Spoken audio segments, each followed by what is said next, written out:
Welcome to True Echo, where real stories echo louder than hate.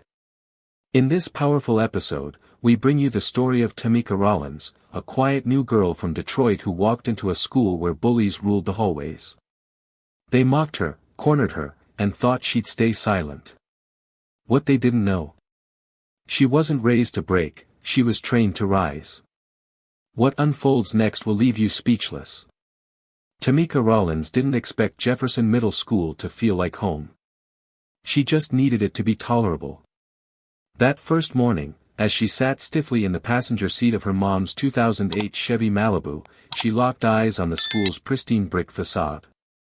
The building was quiet, almost sterile, and far too polished to match the kind of school she was used to in Detroit. Her mom, Yolanda, gave her shoulder a firm squeeze. "Text me if anything's off," she said, her voice gentle but with that urgency only a mother could carry. Tamika nodded. "I hear you." She didn't waste time. Just opened the door, adjusted her backpack strap, and walked out. No hesitation. That part she'd learned already, don't give them a reason to think you're scared. Inside, the school smelled like bleach and pencil shavings. Too clean. Too still. The kind of stillness that always meant you were being watched. And she was. The moment she walked into homeroom, every set of eyes landed on her. She didn't need to hear a slur to know what they were thinking. Her hair, a tight puff bun. Her jacket, too thin for the Indiana cold. Her silence, unsettling to them. She didn't stare back. Just found the empty seat in the back, third from the left. But then came the voice. "Who invited Wakanda?" A giggle followed. Cowardly. Thin. But loud enough to carry. Tamika didn't turn her head. She didn't blink. She'd heard worse. But she noted the face. Blonde. Lip gloss perfect. Hoodie brand name. Amber Klein. The queen bee in a school with no soul. And then, there was Brett Hanley. Front row. Buzzed haircut. Leaning back like the desk owed him rent. He didn't say a word, but the way he looked at her. That smirk. He might as well have. Tamika unpacked her notebook, ignored the whispers, and stared at the board, "Welcome to U.S. History." She'd already studied half of it in Detroit. If she was lucky, they'd ignore her. But the thing about spoiled kids with something to prove? They don't get bored. They escalate. Lunch was worse. She sat alone, not by choice, but by design. Tray half full of gray pizza and runny mashed potatoes. She took 2 bites and dumped the rest. As she turned to leave, a voice rang out from across the cafeteria. "Do you do voodoo or something? I bet she got a chicken foot in that bag." It came from some varsity jacket-wearing tryhard. Not Brett. Not even Bold. Just another follower trying to get a reaction. Tamika didn't give him one. She dumped the tray, walked out, and hid in the library until the bell rang. She wasn't looking for trouble. But trouble had a map, and her name was circled in red. By the end of the first week, she'd figured out the pecking order. Brett and Amber didn't just run the school, they ruled it. No shouting. No threats. Just smirks, whispers, and silence so loud it crushed you. If they mocked you, no one defended you. If they hated you, others followed. It was social warfare, waged with glances and giggles. Tamika learned to move through halls like a shadow. Earbuds in. Shoulders squared. Always watching. But silence doesn't protect you. It just makes you easier to corner. Tamika knew how to survive. Back in Detroit, survival wasn't about being the loudest, it was about being the most prepared. Here, in a place that smiled while cutting you, she wasn't just the new girl. She was the wrong girl in their eyes. Wrong color. Wrong city. Wrong everything. By Friday, her locker had been defaced. 3 letters. Ugly. Scrawled in black marker. A handprint smeared next to it like a signature. Tamika stared at it for 5 seconds. No tears. No flinch. Then she wiped it off with a tissue. A teacher passed her, eyes sliding over her like she didn't exist. He said nothing. She didn't report it. She knew how that went, a half-hearted, "we'll look into it," followed by silence. She didn't need anyone's sympathy. She needed space. But Brett and Amber weren't done. On Monday, Brett accidentally knocked her binder off her desk. "Oops," he said with a smile. Tamika picked it up without a word. Later that day, in the girls' locker room, Amber struck again. "I'm just saying," Amber announced while brushing her hair, "some people smell different. Like grease or something. Weird." The girls around her giggled. One of them looked uneasy. But no one spoke up. Tamika didn't react. She tied her shoes. Left early. Walked home alone in the cold, the strap of her backpack torn and her face unreadable. When she walked through the door, Yolanda was already in the kitchen. Her hands were cracked and raw from working double shifts. She didn't ask questions, just stood quietly, arms open. Tamika leaned in. Let her mother hold her like she was still 10. But she wasn't 10. Not anymore. That night, as Tamika lay in bed, staring at the ceiling, she remembered. Detroit. The last time she was cornered. Her fists tight, her throat dry. It was a girl named Jaleesa who shoved her against a fence and demanded an apology for something Tamika didn't do. She didn't cry. Uncle Rose saw the whole thing. He took her home and handed her gloves. "You don't start fights," he told her, voice low. "But if someone brings it to your feet, you finish it." He taught her in the basement. Light drills. Footwork. Balance. Breathing through fear. She thought it was just bonding. Now, she saw it for what it was, armor. The next morning, before sunrise, Tamika stepped outside. Hoodie pulled tight. She stood in the backyard behind their duplex, cold air biting her cheeks. Left jab. Reset. Right hook. Duck. Step back. Guard up. Again. She wasn't training to fight. She was training not to fold. At school, her body was calm, but her mind wasn't silent anymore. She began watching Brett and Amber like a scientist. Tracking when they were alone. Who followed? Who hesitated? She wasn't planning a brawl. She was calculating risk.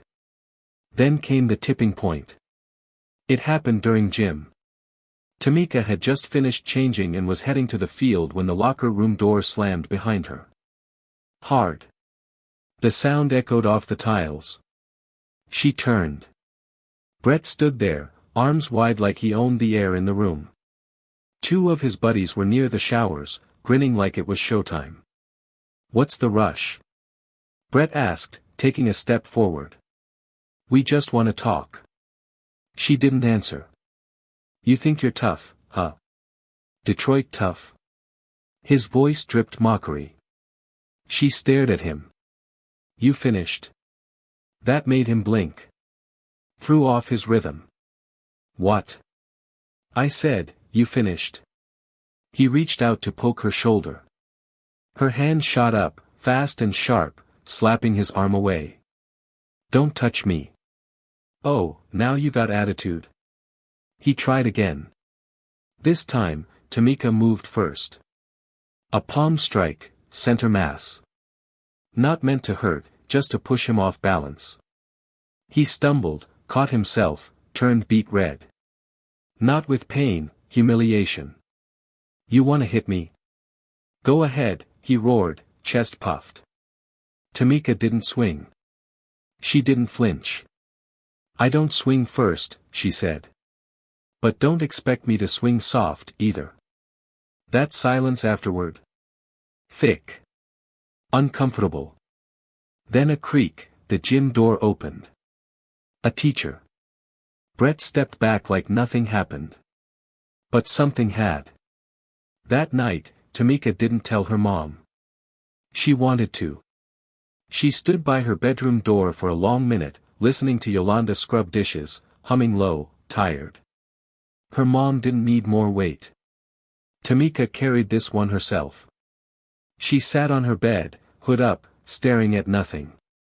That moment, her body reacting, her voice calm, it played again and again. Uncle Rose's words echoed in her head, "Fear's a tool. Don't hand it over." The next day, Brett didn't speak. Walked right past her in the hall, eyes fixed forward. Amber. She stared too long, like trying to figure out a riddle with no answer. Whispers bloomed across the school. What happened behind the gym? Some said Tamika made Brett cry.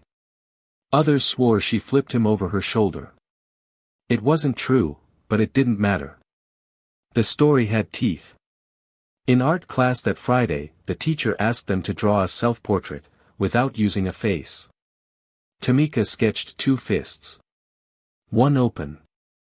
One clenched. When she handed it in, the teacher stared at it, then at her. "This yours?" Tamika nodded. The teacher said nothing. She didn't need to. After school that day, Tamika didn't rush to the bus. She sat on the gym steps, hoodie tight around her face, the cold air pressing against her skin. She wasn't waiting for anyone. She just needed stillness. Then came slow footsteps. Mr. Bowen, the janitor. Older, slow-moving, always mopping something, but always watching. "You did good," he said. Tamika looked up. "What?" "I saw what happened. Kids like him, they don't know what to do when someone says, 'Enough.'" She stayed silent. He leaned on the railing. "They'll try again. Might not be today. Might not be next week. But when someone like you walks in quiet and walks out stronger, that rattles people." She nodded slowly. "So what do I do?" He looked toward the horizon. "You hold your line. Just know, storms don't pass without trying to drag you down." And he walked away. A week later, they tried again. Gym class. Relays. Coach Harper got called into the hallway mid-drill. His whistle dangled like a limp warning. Brett, Travis, and Nolan were already near the bleachers. Tamika went to return a basketball. Nolan blocked her path. "Hey," he smirked. "Wanna show me that Detroit move again?" She didn't answer. Brett appeared from behind the support column. Chewing gum, jaw tight. Not smiling. "You think you scared us?" he hissed. "You think last week meant something?" He got close. Too close. Again. "I bet you can't swing twice." He reached for her wrist. Wrong move. Tamika grabbed, twisted just enough to make him yelp, and let go. She didn't hold it. Just showed him, the line was real. He lunged. She sidestepped, grabbed his shoulder, and used his own momentum to toss him into the bleachers. Travis came next, wild, messy. She bent, ducked, and drove her elbow into his ribs. He stumbled back. Nolan didn't move. Just froze.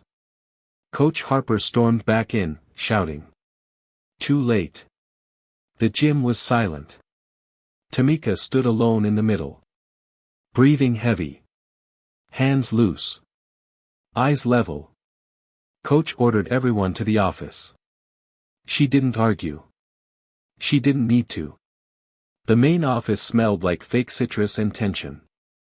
Tamika sat in a hard plastic chair under flickering fluorescent lights, hoodie still damp with sweat. The receptionist avoided her eyes. 10 minutes passed before Principal Moore emerged, his face carved with tight lines. Inside. Now. She followed him into his office. He closed the door gently, but it felt like a slam. "You want to tell me what that was about?" he asked, folding his hands, leaning forward. "I told him not to touch me." Moore stared, clearly expecting more. She gave him none. He sighed. "Brett's father is already on his way. Do you know what kind of mess you've just caused?" "I didn't start anything." Before he could say more, the phone rang. He answered, frowned, then waved her out. "Wait in the hall." She stepped out. Brett and his father were already there. His dad, red-faced, pacing, eyes sharp with fury, was pointing through the glass, barking something about consequences and legal action. Tamika didn't shrink. She sat. Back straight. Face unreadable. By Monday, the school was buzzing. Rumors replaced facts. There was no video, but the story spread anyway. Some said she beat all 3 boys like a movie scene. Others whispered Brett cried. No one knew the truth. Everyone felt it. Power had shifted. That Friday during art class, the teacher pinned up a student submission on the hallway board outside the library. A project called Voice. She told him to back off. He didn't listen. So she made him. No name. But everyone knew. Tamika stared at it for a long time. Not out of pride. Just stillness. Like the truth had finally found a chair and sat down. Later, in the cafeteria, a girl tapped her shoulder. Younger. Nervous. Long braids.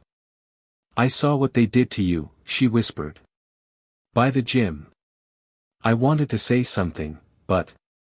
She trailed off. "It's okay," Tamika said. "Thank you," the girl whispered, then ran off. Those 2 words echoed louder than any insult she'd been called. That night, Yolanda sat at the table, reading a thick letter. She set it down and looked at her daughter. "What's this I hear about a fight?" Tamika met her eyes. "They cornered me. I didn't swing first." Yolanda studied her, then stood up and placed a firm hand on her shoulder. "Good," she said. "Now eat. You're too small to be throwing people around on an empty stomach." For the first time in weeks, Tamika laughed. The letter on the table was from the school board. A disciplinary review. Thursday evening. Room 104. Tamika and Yolanda were both expected to attend. Yolanda folded it with care, set it on the counter, and said quietly, "Let's go see what they got to say." That Thursday, Indiana's skies were the same dull gray as Tamika's mood. Yolanda came straight from work, her scrubs still damp from the laundry room at the senior center. Her face was tired, but her eyes were sharp.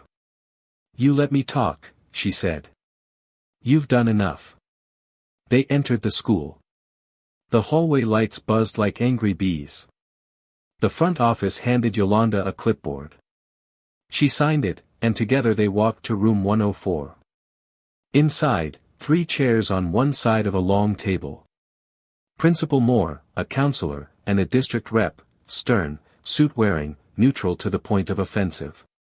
Across from them, Brett and his father. The elder Hanley tapped a pen against the table like he was daring someone to challenge him. Brett sat with a busted lip and a bruised ego. Yolanda and Tamika took their seats. Moore opened with his usual plastic smile. "Let's begin." Brett's father cut in. "Let's not sugarcoat this. My son was assaulted, physically assaulted. This girl is dangerous." Yolanda didn't flinch. "He cornered my daughter," she said flatly. "Twice. On school property. No staff present. We don't know that." "Don't soften it." Yolanda's voice didn't rise, but it cracked the room in half. "You've had complaints. Emails. Kids saw it. Heard it. And you did nothing, until she defended herself." Brett looked down. Moore tried to jump in. "That's not What's not fair, Yolanda snapped, is that my daughter had to learn self-defense in a school that promises safety. She hit him, Brett's father barked. She warned him. He ignored it. So she reminded him. The district rep leaned in, eyes sharp now. Tamika, would you like to say anything? Tamika looked at her mom. Yolanda nodded once. Tamika's voice didn't shake. They made fun of me. My clothes. My skin. My hair. They called me things. Wrote on my locker.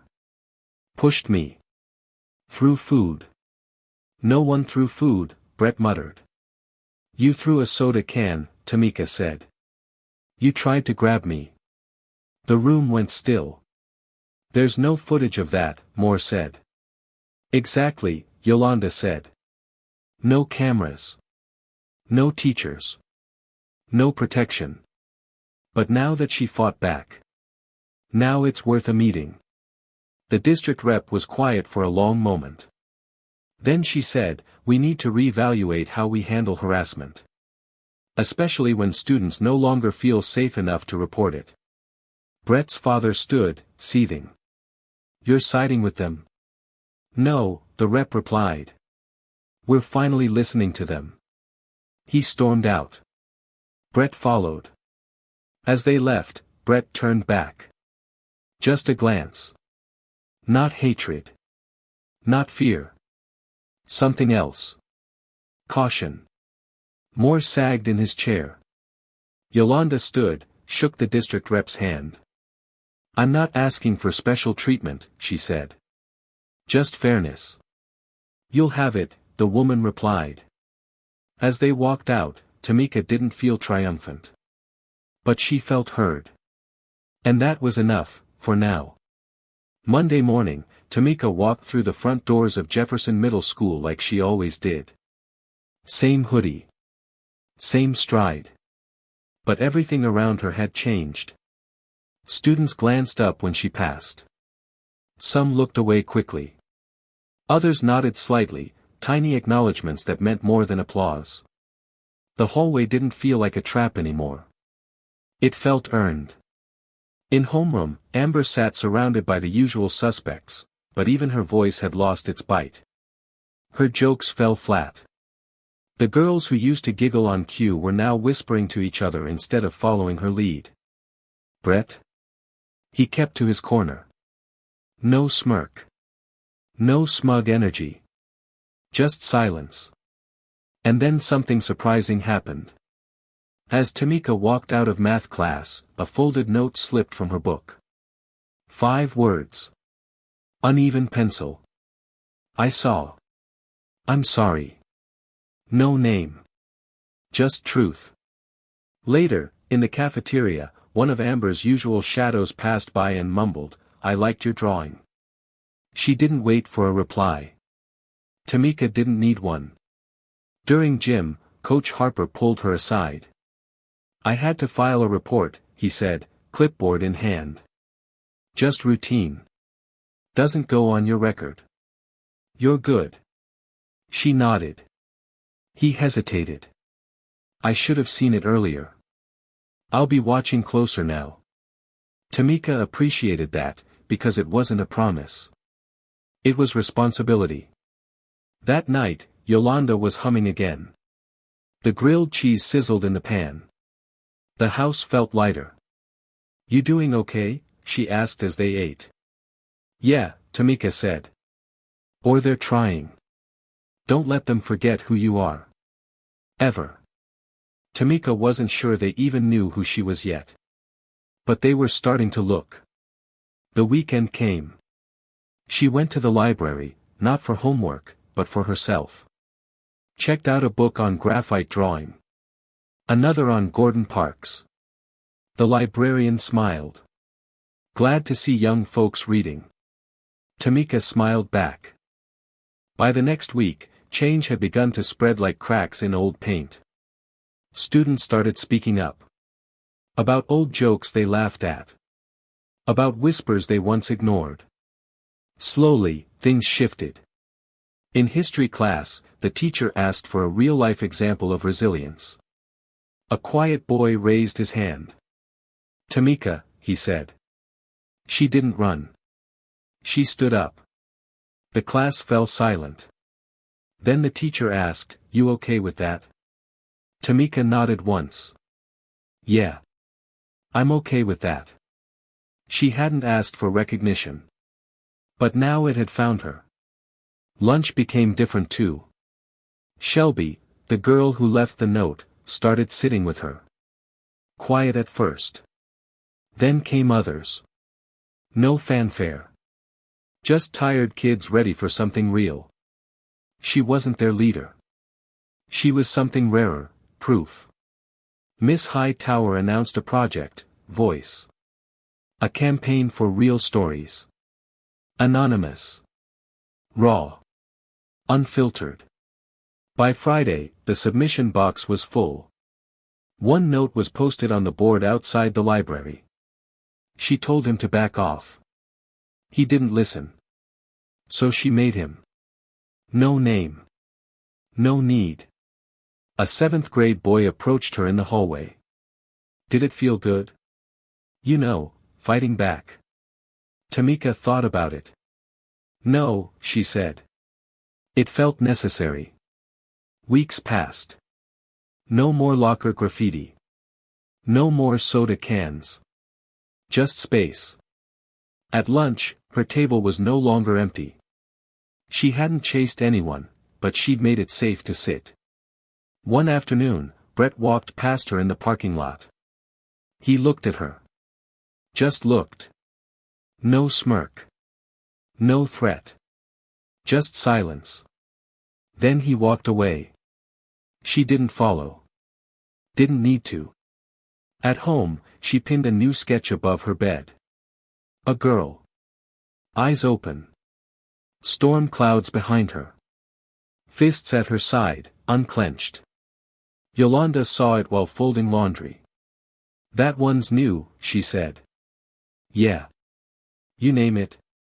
Tamika thought. Boundaries. Yolanda smiled. Good name. That weekend, they went grocery shopping together, first time in a while. Just normal. Quiet. A life rebuilding. You know, Yolanda said, eyes on the road, your uncle would have been proud. Tamika looked out the window. Houses rolled by. I didn't fight to win, she said softly. I fought so I wouldn't disappear. Yolanda reached over, squeezed her hand. Nothing more needed to be said. Because sometimes the bravest thing you can do is refuse to be erased. In a world that tells you to shrink, sometimes survival is defiance. Tamika Rollins didn't ask for respect, she claimed it. And by doing so, she gave others permission to do the same. As her uncle once said, fear's a tool. Don't hand it over. If this story moved you, if it reminded you of your own battles, your own voice, don't stay silent. Subscribe to True Echo. Comment below and share this with someone who needs to know, your voice matters. And when you hold your line, the world shifts around you.